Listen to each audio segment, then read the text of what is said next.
하고 인사하겠습니다. 하나님 우리와 함께 계십니다. 하나님 우리와 함께 계십니다. 하나님은 당신을 사랑하십니다. 하나님 당신을 사랑하십니다. 따라하겠습니다. 예수님의 분노. 예수님의 분노. 분노는 원래 나쁜 것이지만 그러나 의로운 분노는 오히려 하나님의 마음을 사로잡습니다. 아멘. 지난주에 다윗의 분노에 대한 말씀을 우리가 공부를 했는데 다윗이 하나님의 눈길을 사로잡은 가장 결정적인 때가 언제라 그랬습니까? 양치. 양을 칠 때 뭐 하다가 사자입에서 양을 줘. 자기의 양을 지키기 위해서 사자의 입을 찢고 그 양 새끼를 구해내는 그때에 하나님의 눈길을 사로잡았다 그랬어요. 하나님이 이렇게 의로운 분노를 가진 자를 하나님은 기뻐하시고 하나님의 눈길이 그를 향한다는 겁니다. 아멘. 자, 그러면 다윗 속에 있는 무엇 때문에 하나님이 다윗을 찍었다 그랬어요? 다윗 속에 뭐가 있었기 때문에? 의로운 분노가 있었기 때문에. 따라합니다. 의로운 분노는 하나님의 눈길을 사로잡는다. 하나님의 눈길을 사로잡는다. 그리고 하나님께서 이제 다윗을 서타로 만들기 위해서 하나님이 다윗을 누구하고 싸움을 붙였어요? 골리앗. 블레셋 장수인 골리앗에게 하나님이 다윗을 붙였습니다. 자, 그때 다윗이 아버지의 심부름으로 이스라엘과 그 블레셋이 이제 싸움을 하기 위해서 대치하고 있는 그 전쟁터에 갔을 때에 자, 다윗이 본 그 현재의 상황이 어떠했습니까? 다윗이 가서 딱 보니까 그때에 이스라엘 군대와 블레셋 군대가 양쪽에서 진을 치고 있고 그리고 저쪽에서는 누가 나와 있었다고요? 골리앗이 나와서 뭐라고 하고 있어요? 한 놈만 나와. 너가 다 나와서 싸울 필요 없어. 한 놈만 나와. 나하고 싸우자. 이러고 있었다 그랬잖아요. 자, 그런데 그 이스라엘 군인들이 그 장수 골리앗이 꾸함치는 소리를 듣고 나가는 사람이 있었어요? 없었어요? 없었어요. 그들은 아무도 나갈 생각을 못했어요. 왜냐하면 나갔다 하면 지가 죽으니까. 키가 3m나 되는 그 거인 골리앗 앞에 이길 사람이 어디 있습니까? 그러니까 전부 다 무서워서 벌벌 떨고 숨어 있었단 말이에요. 자, 그런데 거기에 다윗이 가서 딱 보고 다윗의 마음속에서 뭐가 일어났다고요? 의로운 분노. 의로운 분노가 일어났어요. 왜? 저 골리앗 저놈이 누구를 욕하고 있는 거예요 지금? 하나님의 군대를 욕하는 거예요. 그러니까 다윗 마음속에서 분노가 일어났는데 그때의 이스라엘 군인들이나 그리고 왕이었던 사울도 그들 마음속에는 분노는 그냥 두려움밖에 없었습니다. 그런데 이 다윗 마음속에는 의로운 분노가 일어났습니다. 그래서 하나님의 눈길이 누구에게 꽂혔다고요? 다윗에게 의로운 분노를 가지고 내가 하나님의 군대를 모독하는 저놈을 내가 가만두지 않겠다 하는 이런 의로운 분노를 가지고 다윗이 자기의 생명을 걸고 누구와 싸웠어요? 골리앗. 거인 골리앗과 싸웠습니다. 자, 그런데 이렇게 다윗처럼 의로운 분노를 가지고 나라가 위기에 처했을 때 자기의 생명을 걸고서라도 나가서 담대하게 싸우는 사람에게 하나님의 눈길이 뭐 한다고요? 꽂힌다. 하나님의 눈길이 그에게 꽂힌다. 나라가 망하든 그건 상관없고 그냥 무서워서 두려워서 나가서 싸우지는 않고 그리고 나가서 싸우려고 하는 사람을 뭐 해요? 빠지까르게 붙잡고 뒤에서 씹고 욕하고 형님들 같은 그런 사람이 우리는 되어서는 안 된단 말이에요. 우리는 나라가 위기에 처했을 때 누구와 같이 해야 된다고요? 다윗처럼 뭘 가져야 된다고요? 의로운 분노를 가지고 나가서 싸워야 하는 거예요. 할렐루야. 아멘. 형님들처럼 비겁한 사람이 되면 안 되는 거예요. 우리는 나라가 위기에 처했을 때는 내가 내 한 몸, 솔직히 우리가 우리 한 몸 가지고 나라를 어떻게 살립니까? 그러나 이 다윗처럼 용감하게 내가 내 한 몸을 바쳐서라도 내가 나라를 살리겠다. 이러한 마음을 가지고 있으면 그 뒤에는 누가 역사하십니까? 하나님. 하나님이 역사하잖아요. 그러니까 소년 다윗이 가서 그 거인 골리앗을 이길 수 있었던 것은 다윗과 누가 함께 했기 때문에? 하나님. 하나님이 함께 하셨기 때문에 다윗이 그 거인 골리앗을 이길 수 있었던 겁니다. 그러니까 지금이 우리에게도 기회예요. 다윗에게 하나님이 기회를 주셨잖아요.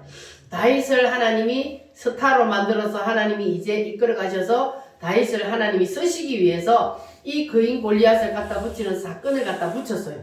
그래서 지금 하나님께서 우리나라가 위기가 왔어요. 그래서 지금 사건을 갖다 붙인 거예요. 자, 그러면은 지금 하나님의 눈길을 사로잡는 기회란 말이에요.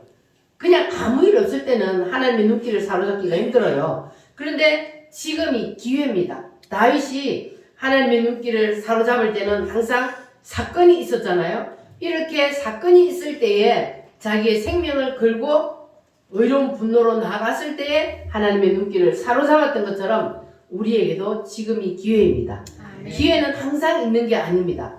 위기가 곧 뭐라고요? 기회입니다. 그래서 하나님 주신 이 기회에 우리가 다윗처럼 정말로 위기에 처해 있는 이 나라를 구하기 위해서 의로운 분노를 가지면, 그러면 하나님의 눈길이 누구에게 꽂혀요? 나에게 꽂혀요. 내가 다윗과 같은 그러한 의로운 분노를 가지고 내가 나라에 살려야겠다는 그러한 마음으로 내가 나가서 적들과 싸우면, 내가 저 주사파들과 대항해서 싸우면, 그러면 하나님의 눈길이 나에게 꽂히게 됩니다. 여러분, 하나님의 눈길을 사로잡기를 원하십니까? 아멘. 주인공이 되시기를 원하십니까? 아멘. 그러면 우리도 다윗과 같은 마음을 가져야 돼요. 아멘. 할렐루야. 아멘. 따라합니다. 주님, 주님, 제가 나가겠습니다. 제가 나가겠습니다. 진짜 나갈래요? 아멘. 나가야 돼. 다윗이 위기가 처했을 때 앉아서 기도만 한 게 아니고 다윗이 뭐 했어요? 싸웠어요. 행동으로 옮겼어요. 전쟁은 나가서 싸우는 거예요. 전쟁은 앉아서 기도할 때가 아니고 전쟁은 나가서 싸우는 거예요. 그러면 여러분들은 지금 뭐 해야 돼요? 나가서 싸워요. 지금 나가서 싸우는 게 뭐죠? 자유마을. 한 사람을 등록을 시키고 조직하는데 내 생명을 걸어야 되는 거예요. 아멘. 그리고 모여라 하면 나가야 되고, 이렇게 우리가 내 한 생명 바쳐서 정말로 이 나라를 살리는 일에 내가 힘이 될 수 있다면 최선을 다해서 생명을 걸어보는 거예요. 안 하니까 입을 열기가 두려운 거예요. 그러나 다윗과 같은 마음을 가지면 할 수 있어요, 없어요? 있어요. 할 수 있습니다. 하루에 한 명이라도 내가 목표를 정하고 오늘 내가 하루에 한 명을 내가 전도하는 마음으로, 죽을 영혼 살리는 마음으로 내 주위에 있는 사람들에게 한 명 한 명 이렇게 주님이 보실 때에, 야, 누가 같은 마음? 다윗과 같은 마음. 야, 저놈은 내가 써먹을 수 있겠구나. 그런 마음을 가져야만이 하나님이 눈길이 누구에게 꽂혀요? 나에게 꽂힌다고요. 그냥 나가서 싸우라는 말은 들었는데 두려워서 나가지 못하고 다른 사람들이 날 그렇게 하면 뭐라고 할까 이렇게 생각하면 비겁한 형님들과 같은 거예요. 그러니까 우리는 이 다윗과 같은 마음을 가져야만 하나님의 눈길을 내가 끌어당길 수가 있습니다. 할렐루야. 아멘. 자, 그래서 내가 용기 내어서 말 꺼내기만 하면, 나가기만 하면 그 뒤에 누가 역사해요? 하나님. 하나님이 역사해요. 전도할 때도 마찬가지잖아요. 전도하는 거 힘들다고 예수 믿으세요 말을 못해갖고 저 사람이 내가 예수 믿으라 그러면 뭐라 그럴까, 그거 두려워할 필요 없잖아요. 나는 그냥 하나님이 시킨 대로 예수 믿고 천당 갑시다 하면 되는 거예요. 그 뒤에 그 사람을 오게 하는 거는 누가 해요? 하나님이 하시는 거예요. 내가 뒷일까지 책임지려고 하지 말고 나는 하나님이 나에게 주신 사명만 감당하면 되는 거예요. 할렐루야. 아멘. 그래서 하나님께서는 시대마다 위기에 처한 나라를 구할 때에 하나님께서는 직접 일을 하시는 것이 아니라 누구를 세워요? 선지자들을 세워서 일을 해요. 구약 성경에 보면은 선지자들을 세우시잖아요. 하나님이 선지자가 나타나서 그 선지자의 말을 듣고 백성들이 순종하고 따를 때는 나라가 뭐해요? 태평성대해요. 그런데 또 잘 살다 보면은 또 하나님을 잊어버리고 우상을 섬기고 나태해져서 그러면 또 하나님이 어떻게 해요? 매를 들어서 때려요. 우리나라는 지금 어떤 때예요? 매를 들었어. 하나님이 매를 든 때예요. 하나님이 우리나라가 너무 잘 사니까 사람들이 하나님을 그러니까 믿는 것을 그냥 이걸 종교생활을 하는 건지 하나님을 진짜로 믿는 건지 그냥 교회만 왔다 갔다 하는 이러한 종교인들이 너무 많단 말이에요. 이러다 보니까 하나님이 이 대한민국에 지금 매를 든 겁니다. 그런데 하나님은 매를 들어서 바로 그냥 멸하는 것이 아니고 하나님이 누구를 세워요? 선지자를 세운 거예요. 그래서 선지자를 세워서 이 에스겔 선지자를 세워서 하나님이 에스겔을 통하여서 계속 백성들에게 전하러 다녔잖아요. 나라가 망합니다. 우리가 모여야 삽니다. 조직합니다. 조직하세요. 조직하세요. 에스겔이 그렇게 했을 때 그들이 군대로 일어서니까 무슨 일이 일어났어요? 놀라운 역사가 일어났잖아요. 군대로 딱 조직하여서 뭉치가 큰 덩어리가 딱 되어버리니까 마른 뼈들이 자기 자리에 붙으니까 그러니까 큰 군대로 일어났잖아요. 이렇게 되면은 이길 수 있는 겁니다. 아멘. 그래서 우리가 지금 조직을 하는 거는 바로 그거예요. 마른 뼈다귀들이 대한민국에는 1700만이라는 이 기독교인들이 마른 뼈다귀들이 그냥 각기 다 자기 위에 흩어져 있는 거예요. 그런데 각기 흩어져 있으니까 힘이 있어요, 없어요? 힘이 없어. 내 혼자 아무리 외쳐봤자 누구 하나 안 알아줘. 그래서 뭐 하라는 거예요? 조직해야 돼. 조직, 붙어야 돼. 마른 뼈다귀들이 전부 다 자기 자리에 들어가서 하나로 딱 붙어버리면 그러면 거대한 군대가 되는 거예요. 이 한국 교회가 이 하나님의 말씀만 딱 들어버리면 바로 이 대한민국은 하나님이 원래 계획하셨던 대로 다 그냥 일사천리로 가게 되어 있습니다. 그 일을 위해서 하나님께서 지금 선지자를 세웠습니다. 그러면 우리는 지금 누구의 말을 들어야 돼요? 선지자를 따라야 되는 거예요. 하나님이 이스라엘 백성들을 애굽에서 끄집어낼 때에 누구를 세웠어요? 모세를 세웠어요. 그 모세를 세워서 하나님이 이스라엘 백성들을 출애굽시켜서 광야를 끌고 가는데 그런데 광야 길이 힘들고 어렵고 가다가 지치고 힘들지라도 그래도 누구를 따라가야 돼요? 그래도 모세를 따라가다 보면 결국 하나님께서 그들을 어디로 이끌고 가는 게 목적지입니까? 가나안으로 끌고 가는 게 목적지인데 가다가 빠꾸를 하든 돌아가든 하나님은 목적지를 가요 안 가요? 갑니다. 목적지를 가요. 근데 그 과정이 있단 말이에요. 과정이. 그 과정에서 이게 이제 불순종하는 사람들이 일어나는 거예요. 누가 일어났어요? 고라의 무리라고. 니만 하나님이 세웠냐? 나도 세웠어. 이렇게 해서 모세에 순종하지 아니하고 반기를 든 사람. 그래서 그를 따르던 사람들과 하나님이 어떻게 해버려 그들을? 하나님은 하나님이 세운 선지자를 통하여서 하나님은 역사를 일으켜 가시기 때문에 거기에서 그 말에 순종하지 아니하고 반역하는 자는 하나님이 처단해 버립니다. 그래서 어떤 일이 일어났어요? 땅이 갈라졌어요. 땅이 갈라져서 그들을 삼켜버렸어요. 지진이 나가지고 입을 벌리더니 그들을 싹 잡아놓고 땅이니까 믿어지십니까? 아멘. 하나님은 이렇게 왜 하나님이 모세를 세웠으면 그러면 모세가 지금 하는 일들이 누가 하는 일이요? 하나님이 하는 일과 마찬가지예요. 왜냐하면 하나님은 사람을 세워서 사람을 통해서 일을 하시기 때문에 그래서 지금 하나님이 정광 목사님을 세워서 지금 대한민국을 이끌고 가요. 그러면 나도 선지자다 하면서 이 고라의 무리처럼 해야 돼요? 아니면 정광 목사님이 하는 말이나 그리고 하는 것들이 내 마음에 좀 안 들어도 그래도 우리는 그냥 따라야 돼요? 아니면 반기 들어야 돼요? 따라요. 그냥 따라야 돼요. 근데 반기 들고 나가는 사람 많아요. 그래 반기 들고 나가면 그냥 그 사람들은 존재도 없어지는 거예요. 하나님은 세운 사람을 통해서 거기에 붙은 사람들을 이끌고 가기 때문에 떨어져 나간 사람은 하나님은 쳐다도 안 봐요.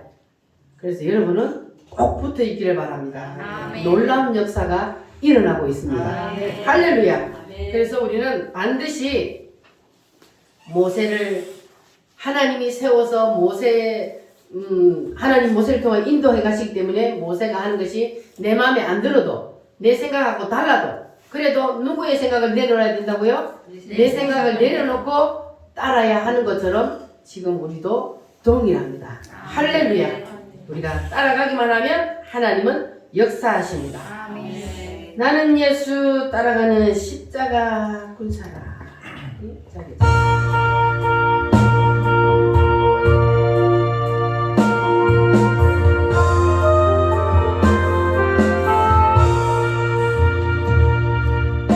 나는 예수 따라가는 십자가 군사라.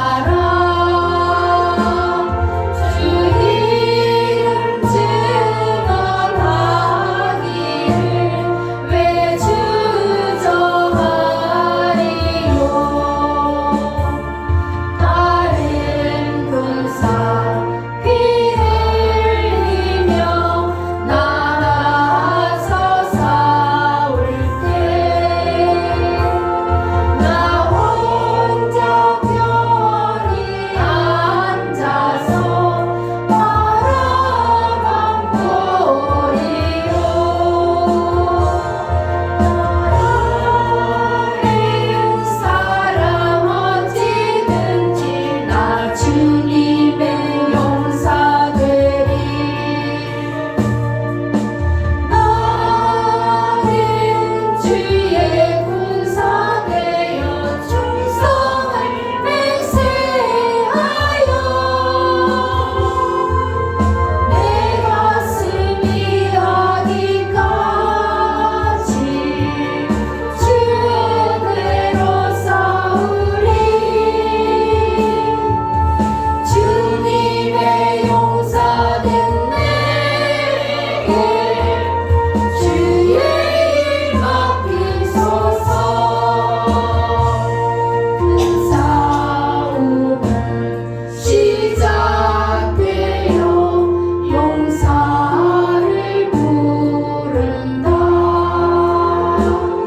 일어나 전쟁 마당에 다 어서 나가자.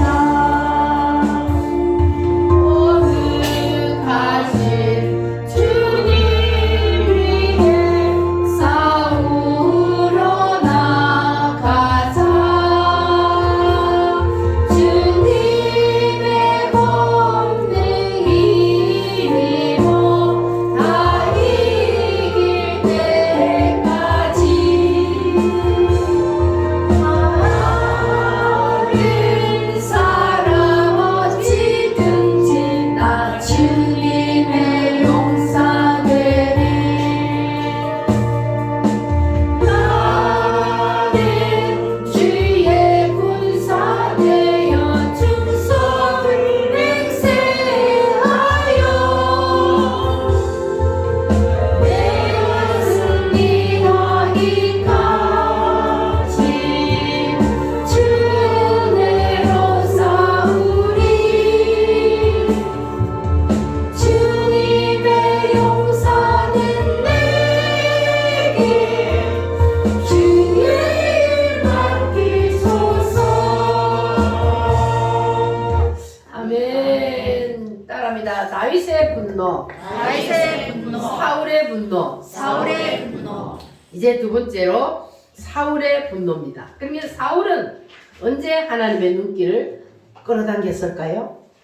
이 사울은 원래 이 바울은 원래 이름이 사울이었습니다.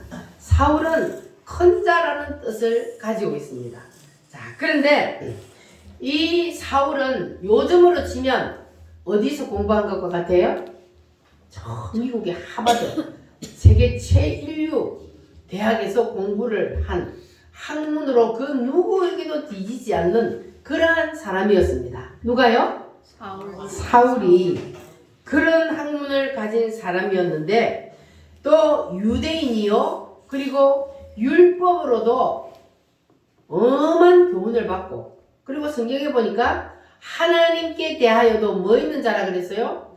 열심히 있는 자라. 그러면 이 사울이 하나님을 믿었어요? 안 믿었어요? 믿었어요. 하나님께 대하여 열심히 있는 자. 아주 열심분자였어요. 그렇게 하나님을 잘 믿었는데 그런데 이 사울이 예수님을 믿었어요? 안 믿었어요? 안 믿었어요. 예수님을 안 믿었어요. 하나님은 잘 믿었는데 예수님을 안 믿었어. 그러니까 그 당시에 유대인들이 사울뿐만 아니고 유대인들이 다 예수님을 믿었어요? 안 믿었어요? 예수님을 안 믿었어요. 근데 이 유대인들은 성경을 잘 알아요? 몰라요? 성경을 능통한 박사들이요. 유대인들은 그렇게 성경을 잘 아는 사람들이 그러면 예수님이 오신다는 걸 알았어요? 몰랐어요? 알았어요. 그들은 다 알았어요. 성경에 이미 메시아가 오리라 구약성이 계속했기 때문에 메시아가 오신다는 걸 이미 알고 있었습니다. 그런데 막상 메시아가 오셨어요. 그런데 메시아가 오셨으면 이들은 뭐로 와야 돼요?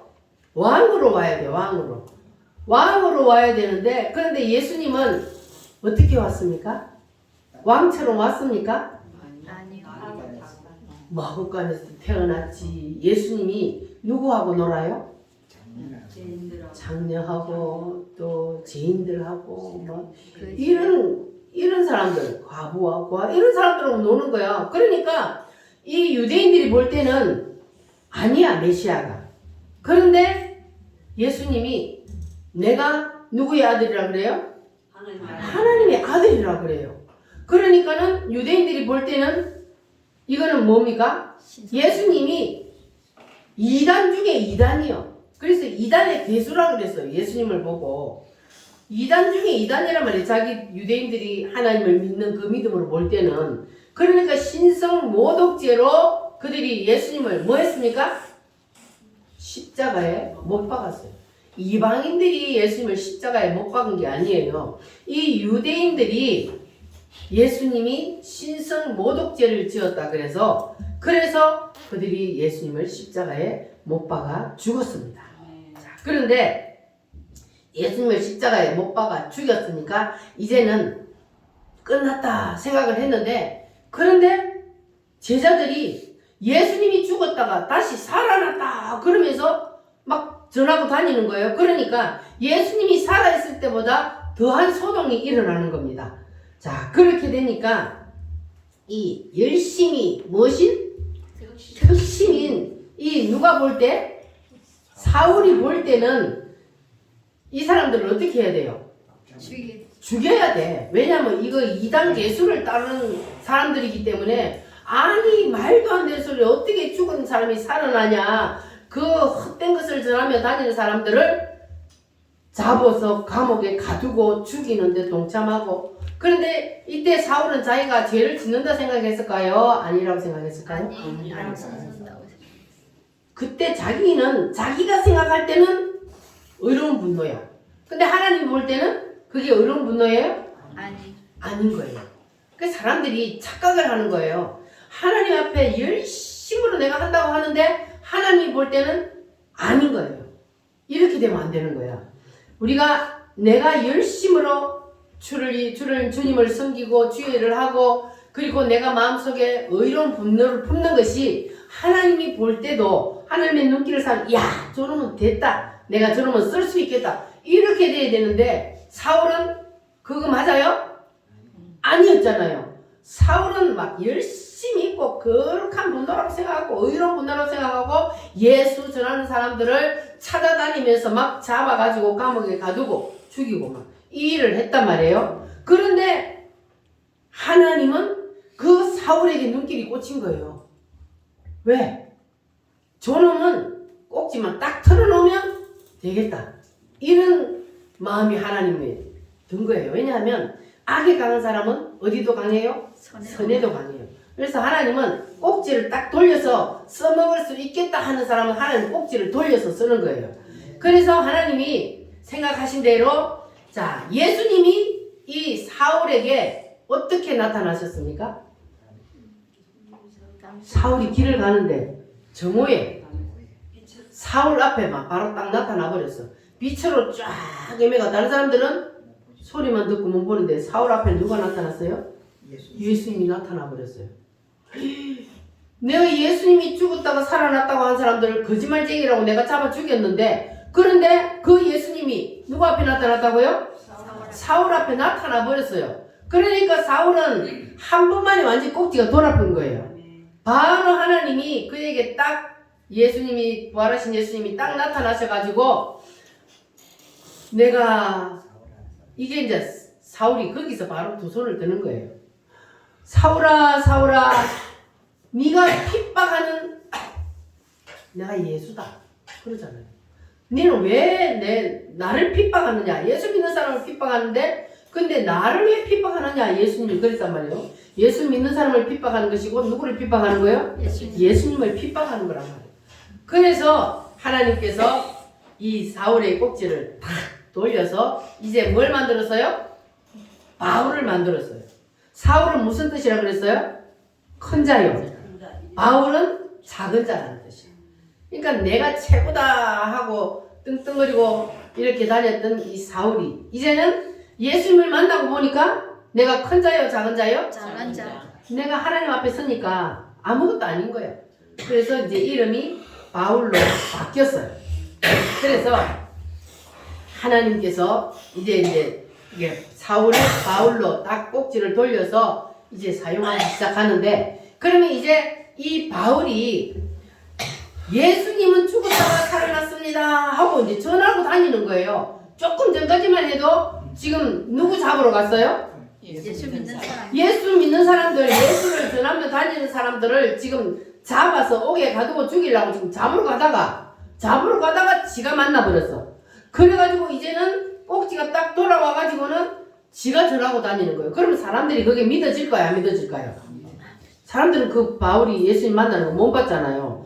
못 봤는데 아이고 이 사울이 그냥 바울로 변해가지고 성에 다니면서 예수는 메시아다. 예수님이 십자가에 못 박혀 죽었는데 예수님이 부활하셨다. 이러면 다니니까 사람들은 아이고 저놈이 지금 예수 믿는 사람을 잡아 죽이려고 위장해서 거짓말로 이렇게 한다. 그렇게 생각하지 않겠습니까? 여러분 같으면? 왜냐하면 금방 예수 믿는 사람 잡아 죽이려고 다녔던 사람이었는데 그런데 오히려 이제는 거꾸로 되었으니까 자 그래서 이 사도 바울이 그때부터 하나님이 그를 이제 완전히 붙잡아서 사용하기를 시작했습니다. 그러니까 이 사울은 예수 믿는 사람을 죽이는 스데반을 죽이는데 딱 앉아 있었잖아요. 다른 사람들이 쳐서 죽였지만 잘한다 잘한다 하고 딱 앉아 있었잖아요. 그러니까 이렇게 하던 이 바울을 하나님이 꼭지를 딱 돌렸는데 하나님이 바울 속에 있는 뭘 봤다 그랬어요? 분노를 본 거예요. 분노를. 그래서 이 사람은 돌리기만 하면 내가 사용해 묻겠다. 정광 목사님도 마찬가지요. 하나님은요 미지근한 사람 써요 안 써요? 안 써요. 미지근한 사람은 써먹을 수가 없어. 이래도 저래도 이런 사람은 써먹을 수가 없는 거예요. 정광 목사님을 하나님이 왜 쓰냐 하면 성질이 보통이 아니거든요. 그러니까 하나님이 꼭지를 딱 돌린 거예요. 어려서. 이 사람은 악에도 강하면 물론 악한 사람은 아니었어요. 그런데 아주 이 우상을 섬기는 집안의 어머니 밑에서 태어났기 때문에 거기에 딱 이제 매여 있었는데 그런데 그 기질을 본 거예요. 하나님은 그 기질을 보고 꼭지를 돌리면 내가 써먹을 수 있겠다. 그래서 중학교 때 꼭지를 돌렸어요. 그래서 하나님이 그때부터 지금까지 이 나라를 살리기 위해서 하나님이 이끌어 오신 거예요. 그래서 지금 클라이막스가 된 거예요. 그래서 이 사울처럼 바울로 변해서 하나님이 쓰신 것처럼 그래서 하나님은 사람을 그 기질을 쓰신다는 거예요. 그래서 우리는 미지근한 사람이 되면 안 돼요. 하나님은 미지근한 사람 어떻게 한다 그랬어요? 토해버린다 그랬어요. 꾸역질 한다 그 말이요. 미지근한 사람. 그러니까 우리는 악에 강하든 선에 강하든 확실한 사람이 돼야 되는 거예요. 미지근하면 안 돼요. 이러든 저러든 확실한 사람. 하나님이 확실하게 저러면 써먹을 수 있겠다 하는 이런 사람이 하나님의 눈길을 사로잡을 수 있단 말이에요. 할렐루야. 아멘. 그래서 이 사도 바울이 자기를 사람들이 안 믿어주니까, 그러니까는 이 사도행전에서만도 이 사도 바울이 3번이나 자기가 다메섹 독산에서 예수님을 직접 만난 것을 간증을 했습니다. 사람들이 믿게 하려고.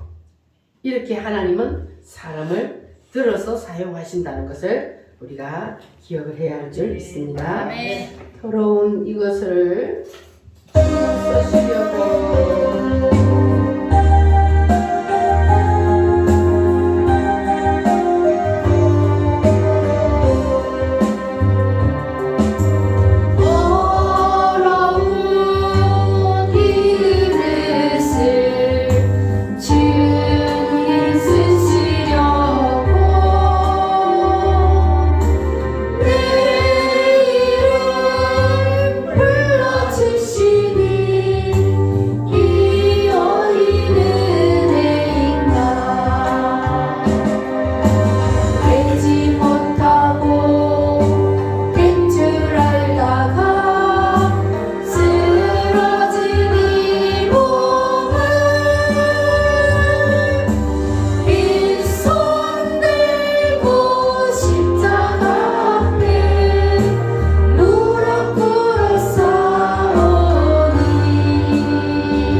사도 바울이 예수님을 직접 만났을 때 이 사도 바울 속에 누가 들어갔어요? 성령 하나님이 들어갔습니다. 그래서 이제 사도 바울을 누가 이끌고 다녀요? 성령 하나님이 이끌고 다닙니다.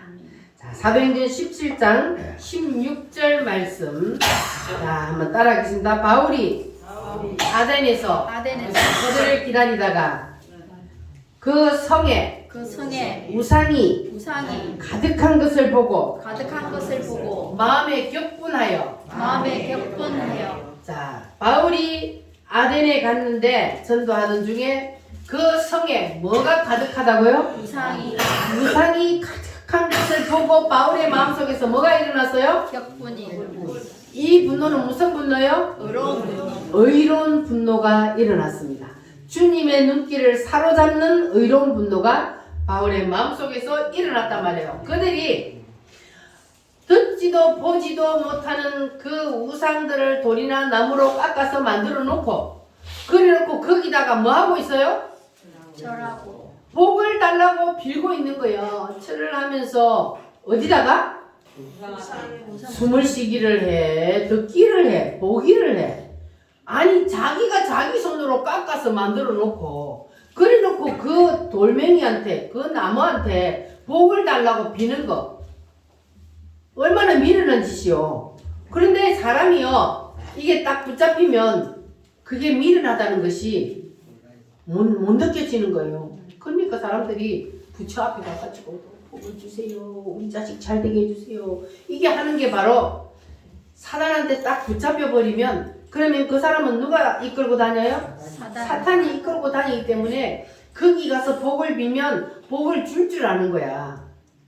그런데 이 누가 그것을 보고 마음에 분노가 일어났다고요? 바울이 보니까 기가 막힌 거야.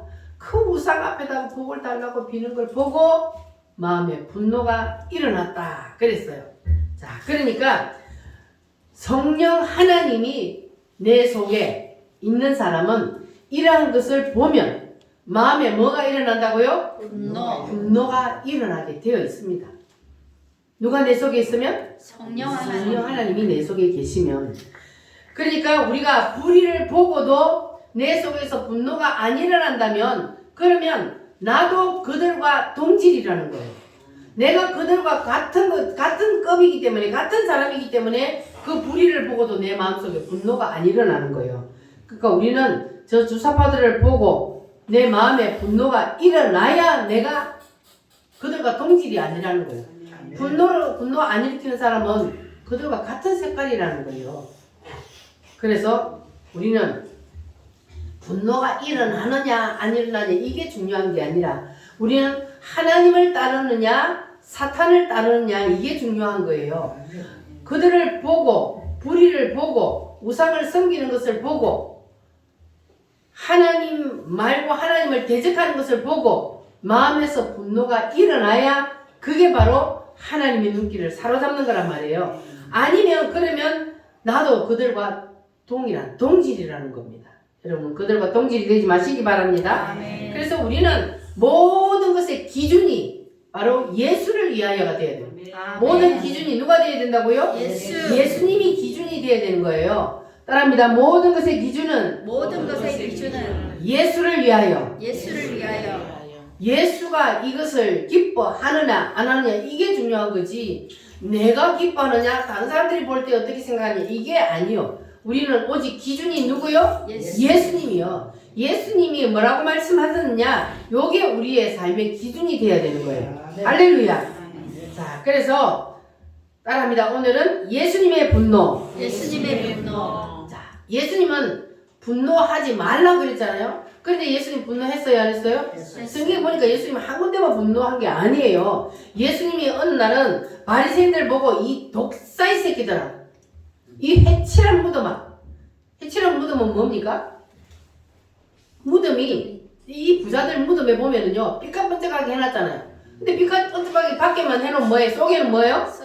다 썩었잖아요. 그러니까 이 독사의 새끼들아 끝끝만 번지르하고 속은 다 썩은 놈들아 그 말이에요. 예수님이 하신 말씀이 이렇게 예수님이 심한 욕을 했다고요. 그런데 자 오늘 말씀해 보니까 예수님이 또 분노하셨는데 오늘은 예수님이 왜 분노하셨다 그랬어요? 오늘 본문 말씀에는 예수님이 어느 날 성전에 올라갔는데 성전에서 무슨 일이 일어나고 있었다? 성전에 무슨 일이 일어났어요? 장사를 하고 있었어요. 눈 감고 있어도 장사를 하네. 장사를 하고 있어. 성전에 장사판을 만들어 놓으면 돼요. 시장통을 안 되잖아요. 성전이 시장통이 되면 안 되는데 이 사람들이 6월절 날 이제 양을 저 먼 데서부터 막 온단 말이에요. 다 예루살렘으로 모이니까. 그러니까 집에서부터 끌고 올 수가 없으니까 거기 와서 사고 팔고 하는데 그럼 뭐 밖에서 해야지 왜 성전 안에서 그 짓을 하냐고. 그러니까 예수님이 어떻게 했다 그랬어요? 다 엎었어요. 상을 막 엎어버리고 막 다 차버리고 막 짐승들 다 쫓아내버리고 이렇게 예수님이 막 분노가 일어나요. 내 아버지의 집을 장사하는 집으로 만들지 말라 그러면서 예수님이 막 분노가 나서 다 엎어버렸단 말이에요. 자, 그러면 분을 내지 말라 하신 예수님께서 왜 분노를 하셨을까? 자, 이 지금 예수님이 올라오셨을 때가 뭐 하러 올라오셨다고 그랬어요? 유월절. 우리 유월절의 주인공은 누굽니까? 예수. 예수님이 유월절의 주인공이에요. 우리 유월절 배웠으니까 알죠? 유월절은 하나님이 무엇 때문에 지키게 했다 그랬어요? 유월절은 하나님이 사람으로 땅에 내려가면 그러면 유월절날 어린 양이 사람의 죄를 대신 지고 십자가에 죽는 것처럼 누가 죽는다고? 예수님이 어린 양이 되어서 십자가에 너희들의 죄를 다 짊어지고 죽는다. 이것을 가르쳐 주는 것이 바로 유월절이란 말이에요. 그러니까 예수님이 유월절의 주인공인데 근데 사람들은 유월절의 주인공은 온데간데 없어. 그냥 오직 절기 지키는 명절 지키는 여기에만 정신이 빠져가지고 있는 거예요. 그래서 예수님이 분노한 거예요. 너희들이 유월절을 지키는 뜻이 무엇인지 유월절을 왜 지켜야 되는지 그것도 모르고 그냥 명절을 그냥 분위기에 들떠가지고 그것만 지키기에 급급해 있으니까 그래서 예수님 마음속에서 분노가 일어난 거예요.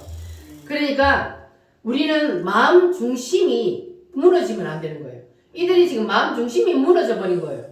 모든 것이 중심이 누구라고요? 예수님이 중심이란 말이에요. 그 예수님 중심에서 이들의 마음이 떠나버렸기 때문에 무너졌기 때문에 그래서 예수님이 분노하신 겁니다.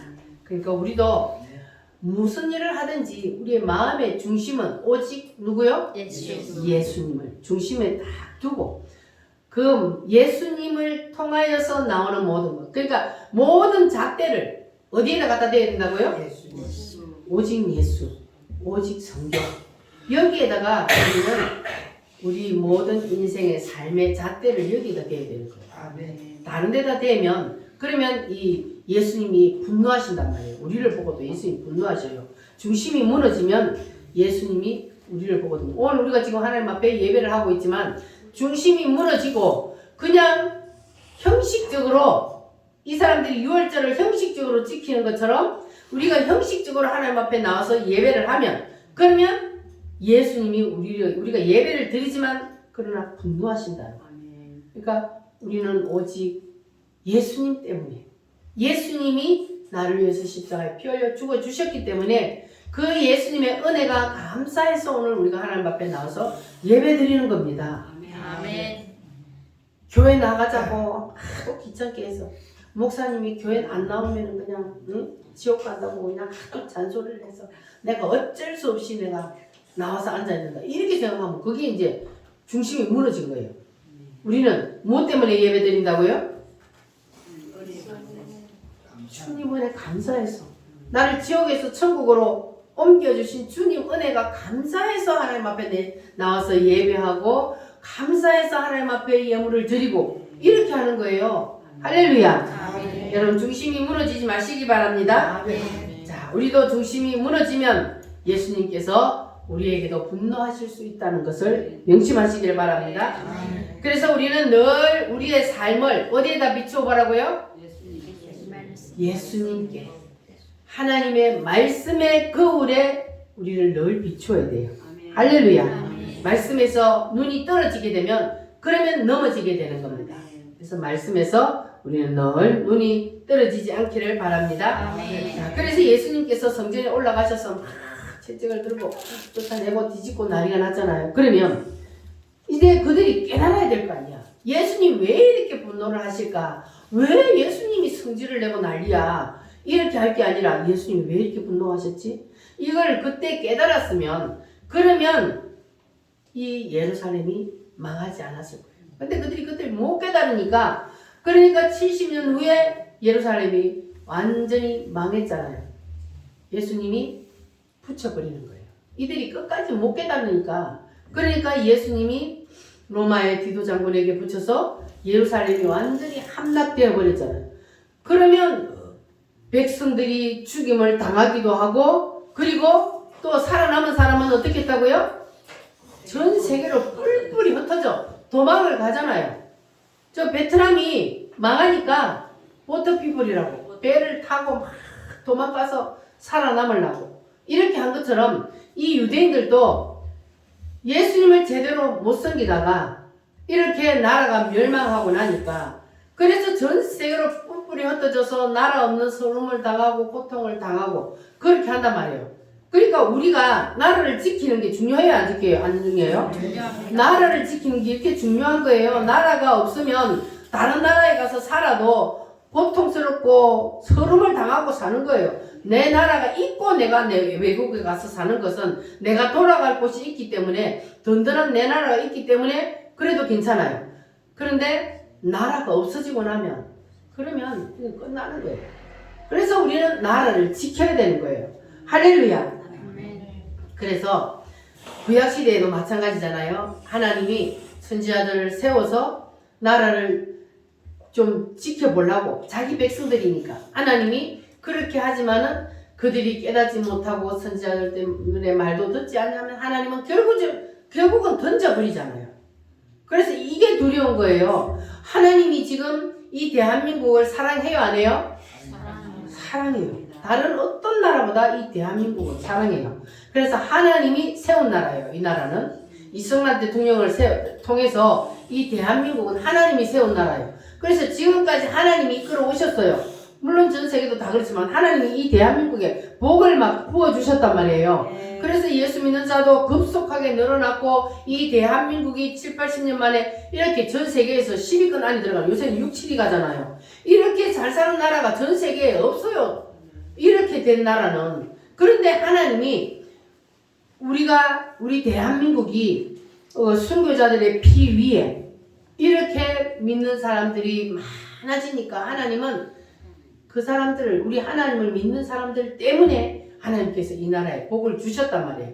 그리고 저 안 믿는 사람들은 믿는 사람들 때문에 지금 복 받고 사는 거예요. 그것도 모르고 교회를 핍박하고 있는데, 그러나 하나님은 반드시 교회를 통해서 일을 합니다.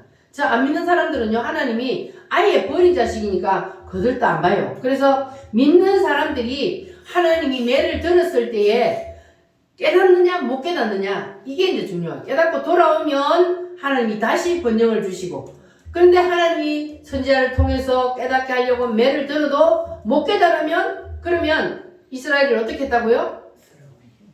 던져버리잖아요. 이스라엘은 하나님이 본자손이라 그랬어요. 하나님이 원래 처음부터 택한 본자손이요. 우리는요? 이방인이요. 우리는 이방인이요. 그러니까 이 원나무에 우리는 뭐 했다고요? 젖붙인 거예요. 근데 본나무도 하나님 쳐버리는데 젖붙인 이거 하나님 던져버리는 거 문제도 없어요.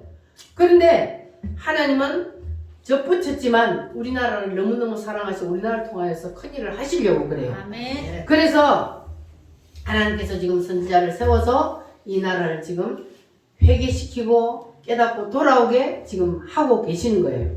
그러면 이 백성들이, 아니 이 대한민국의 한국 교회가 지금 다 깨어나서 마른 뼈다귀들이 지금 붙어야 할 시점이라는 거예요.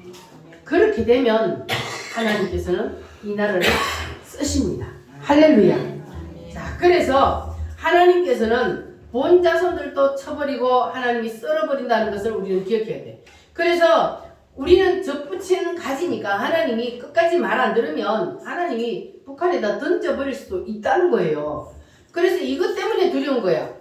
하나님이 우리 이스라엘을 던져버린 것처럼 우리 대한민국을 저 북한의 김정은이한테 던져버릴까봐. 그렇게 되면 어떻게 돼요?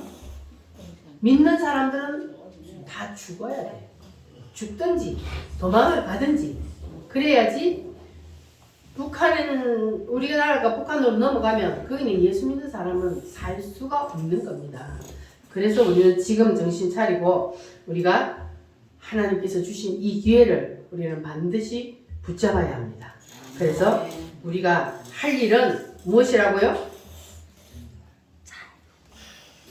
조직. 조직이. 하나님은 지금은 조직하라 그래요. 붙어라 그래요.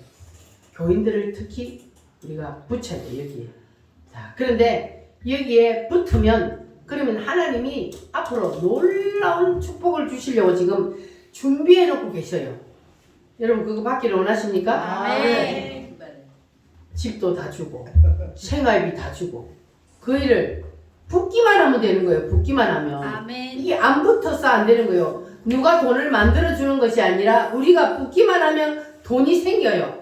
그래서 붙기만 하면 우리가 전 세계에서 1등 가는 나라로 하나님 만들어 주시려고 지금 하나님이 지혜를 정광욱사에게 주셔서 하나님의 뜻을 지금 이렇게 우리에게 알려주는 거예요. 그래서 우리가 조직돼서 붙기만 하면 앞으로는요, 여러분 쎄빠지 일 안 해도 돼요. 슬슬 놀면서 일해도 다 먹고 살도록 그렇게 만들어진다고요. 아멘. 할렐루야. 아멘. 유대인 공동체보다 더 강력한 공동체를 만들어서 하나님이 이 나라를 크게 쓰시려고 그럽니다. 할렐루야. 아멘. 그러니까 여러분 자녀들에게 전해야 돼, 안 전해야 돼요? 전해야 돼요.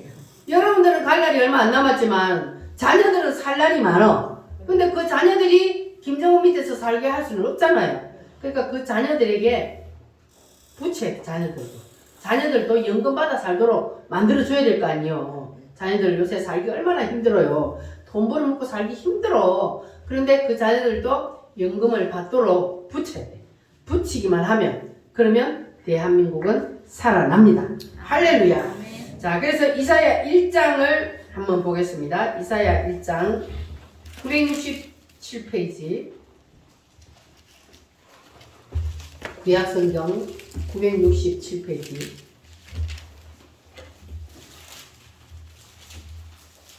이사야 1장.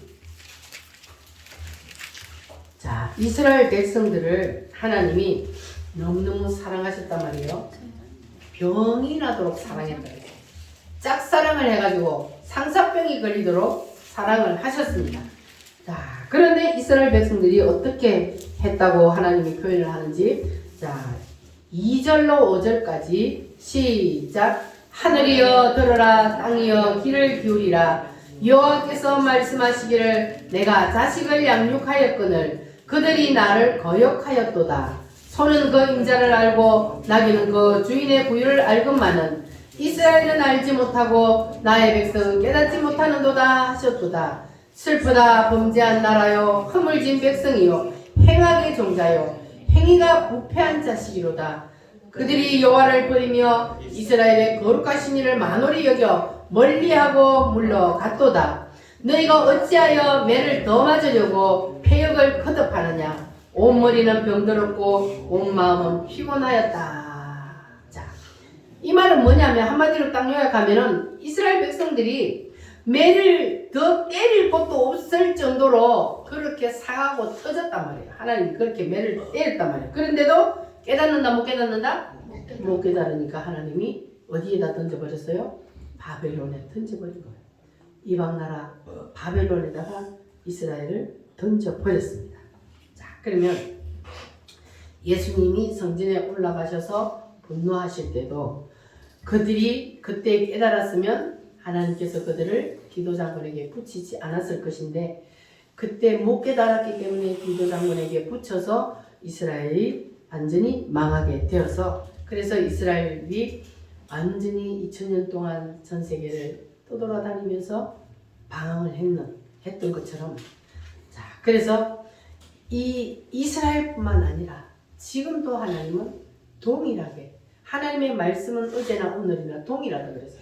이게 성경에 하나님이 인간을 이끌어 가시는 그 방법이나 오늘날도 동일합니다. 그러니까 지금도 개인이나 가정이나 교회나 국가나 하나님은 동일하게 역사하시는데 우리가 이 말씀을 우리가 붙잡아야 되는 이유는 뭐냐면 나라가 있어야 내가 있고 가정이 있고 교회가 있기 때문입니다. 그래서 주님이 환경을 통하여서 가정을 통하여서 그리고 자녀를 통하여서 질병을 통하여서 하나님께서 매를 드실 때에 그럴 때 우리는 뭐 해야 돼요? 깨달아야 돼. 깨닫고 돌아와야 되는 거예요. 우리는 인간이기 때문에 때로는 하나님의 말씀에서 빗나갈 수 있어요. 그러나 하나님이 매를 들어서 너 지금 잘못 가고 있어. 매를 딱 들었을 때는 빨리 깨닫고 돌아오면 되는 거예요. 그러면 하나님께서 다시 복을 주십니다. 하나님의 성령이 우리를 이끌어 가십니다. 그런데 우리가 깨닫지 못하면 채찍이 이제는 몽둥이로 변하는 거예요. 근데 뒤지게 얻어 터지는 거예요. 이스라엘 백성들처럼 너무너무 상하고 터져서 더 이상 이제 맞을 곳이 없을 정도로 이렇게 터졌다 그러잖아요. 그런데도 못 깨달으니까 결국은 던져버리는 거예요. 그래서 우리는 우리 죄뿐만 아니라 우리 대한민국의 한국교회의 죄악까지 우리가 짊어지고 회개하고 저들이 돌아올 수 있도록 우리가 기도하고 또 그들에게 깨우치는 일을 해야 할 줄 믿습니다. 따라합니다. 주여! 주여! 잘못했습니다. 잘못했습니다. 진짜 잘못했어요? 아멘. 할렐루야. 주여 우리의 죄를 용서하여 주소서.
요한복음 11장에는 예수님이 눈물을 흘리셨습니다.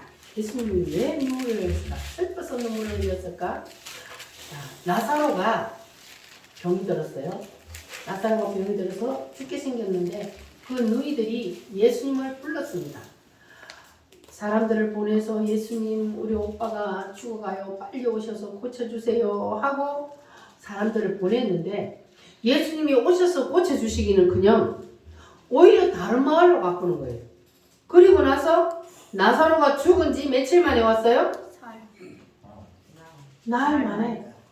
이제 나사로가 죽어서 장사 다 지내고 무덤 속에 넣어놓으니까 그때야 예수님이 오시는 거예요. 그러니까 이 마르다와 마리아 동생이 너무너무 서운해서 삐졌어요. 그동안에 마르다 마리아하고 예수님은 그 가정하고는 아주 친밀했단 말이에요. 예수님이 지나가시다가 들어오셔서 식사하시기도 하고 주무시기도 하고 이렇게 했단 말이에요. 그런데 그런 예수님이 아니 오빠가 죽어가는데 와서 고쳐줘야 될 거 아니에요. 그런데 아니고 예수님은 딴 길로 갔다가 죽은 후에 돌아왔어. 자, 그래서 이 마르다와 마리아가 너무너무 서운했어요. 그런데 예수님이 오셔서 한 말이 내가 살려주리라 그러는 거예요. 그러면 그 말을 믿어야 돼, 안 믿어야 돼? 믿어요. 근데 마리아와 마르다가 그 말이 믿어졌어요, 안 믿어졌어요? 안 믿어졌어요. 나는 죽은 자도 살릴 수 있어. 그러니까 내가 너희 오라버니를 살려주리라. 그랬더니 그 말을 못 믿는 거예요. 마리아와 마리아가 이 창조주 예수님을 제대로 인정을 안 해드리는 거예요. 그러니까 예수님이 슬퍼서 온 게 아니고 마음에 통분해서 아니 이것들이 나를 그렇게 따라다니 놓고도 어찌 나를 모르냐. 그 마음에 막 분노가 일어나는 거예요. 그래서 예수님이 눈물을 흘린 거예요. 나사로가 죽어서 눈물을 흘린 게 아니고 왜냐하면 나사로는 이미 예수님이 뭐 하려고 오셨어요? 살리려고 오셨어요. 이미 예수님이 왜 죽기 전에 오셔서 안 고쳐줬냐 하면 죽은 자를 살리는 걸 보여주시려고 내가 창조주 하나님이라는 것을 보여주시려고 그렇게 예수님이 이미 작정하에 그렇게 오셨기 때문에 그런데 그 마르다와 마리아가 그걸 인정해드리고 예수님을 창조주로 받아들였으면 얼마나 예수님이 기뻐하셨겠어요. 그런데 마르다와 마리아가 그걸 인정을 안 하고 못 받아들인 거예요. 그러니까 예수님의 마음이 통분히 여겼다 그랬어요. 자, 그런데 예수님이 가장 기뻐하시는 것이 뭐냐 하면은 바로 자기를 인정해 주는 거예요. 누구라고? 하나님. 창조주 하나님이라는 것을 인정해 주는 것을 예수님은 가장 기뻐하셔요. 그래서 마태복음 16장에 보면은 베드로가 예수님은 누구시요? 주는 그리스도시요. 살아계신 하나님의 아들입니다. 주님은 나의 주인입니다. 이렇게 고백을 했을 때 예수님이 뭐라 그랬어요? 세상에 있는 법 없는 법 그냥 다 쏘아서 베드로에게 막 복을 막 퍼부었단 말이에요. 이렇게 주님이 자기가 누군지를 알아주고 인정해주면 기뻐하신다는 거예요. 그러니까 오늘 우리도 예수님이 진짜 하나님이시며 창조주시라는 것을 여러분이 인정해드리면 그리고 예수님이 하신 말씀들이 사실이라는 것을 인정해드리면 그러면 하나님이 여러분에게도 누구에게처럼? 베드로에게처럼 바요나 시몬아 내가 복이 있도다. 하늘의 열쇠를 줘서 네가 열면 뭐 할 사람이 없고?